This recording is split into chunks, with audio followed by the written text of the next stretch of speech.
ekanmiz, qo'limizga nima chiqqan bo'lsa shunday yuribmiz. Shu imtihon. Kimimizdir boy qilib qo'ydi. Bu imtihon. Qani boylikdan qanday o'tamiz? Isrof qilamizmi? Kibrga ketamizmi?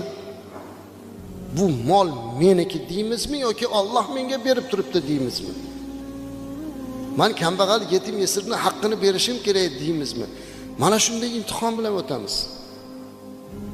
Kimimizgadir kambag'al qilib imtihon qiladi.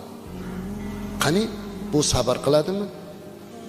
Boylik, rizq Allohdan ekanligiga iymonini qanday mustahkam qiladi? Qanday holatda ham Allohga shukr qila oladimi? Bu ham imtihon.